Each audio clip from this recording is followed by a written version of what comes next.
Հեցի այն աշխատողները, որոնք հիմա կֆիքսենք մենք, ովքեր այդ գործողությունը անում են եւ մարդկանց տիպողաբար ցույց են բերում, տեսեք հետո բան չլինի, հետո չասեն վայ, բա գիտեք եւ այլն, բոլորը ազատվելու են աշխատանքի։ Այն ԶՊՄԿ-ի են բանի ուժեղ տղեկի նման, էլի ծնկաչոք գալու են մեր դռների դեմը կանգնեք։ Ազգային ժողովի ամբիոնից աշխատանքից ազատել է խոստանում Նիկոլ Փաշինյանը հեյցի բոլոր այն աշխատակիցներին, ովքեր կաջակցեն Սամվել Կարապետյանին։ Միաժամանակ հերթով կասեցվում են Կարապետյանին պատկանող սննդի մի շարք կետերի ու գործարանի աշխատանքը, առանց աշխատանքի թողնելով հարյուրավոր մարդկանց հանրապետության տարբեր հատվածներում։ Քաղաքական սպառնալիքներ ու հետապնդում է վարակում Փաշինյանի այս քայլերը տնտեսագետ Վարդան Բոստանջյանը։ Պնդում է, սեփական աթոռը պահպանելու համար չի կարելի անցնել սեփական ժողովրդի վրայով։ Շատ մեծ տանգեր։ Հիմա հետապնդում է բացառապես քաղաքական ճղճի նպատակներ, որի պարագայում բացարձակապես գոյություն չունի այն բացական կամ կանրադառնա հասարակության վրա քաղաքացիորա թե ոչ, ուրեմն խախտվում են բոլոր կանոնները, սեփականության իրավունքը,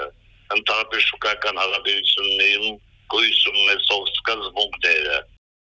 Իրավունքներ է խախտում Նիկոլ Փաշինյանը, բայց ամբիոններից ականջահաճո հայտարարություններ է անում, մասնավորապես պնդում է, թե հեծը պիտի փոխհատուցի քաղաքացիներին, իսկ ինքը ինչպես է փոխհատուցելու փակված աշխատատեղերի համար։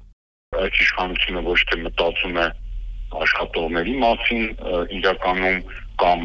երկրի տնտեսության զարգացման, կամ երկրի արտաքին տնտեսական վարկանիշի կամ ներդրումների,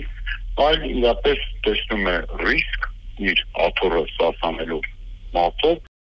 Զրուցակիցներս նշում են, սա բացառապես սեփական իշխանությունն ու աթոռը պահպանելու միջոց է։ Փաշինյանը զգացել է մոտալուտ վտանգն ու նախահարձակ եղել առանց հասկանալու, որ նոր ու ավելի մեծ թափով դժգոհության ալիք է բարձրանալու, եթե մարդիկ մնան առանց աշխատանքի։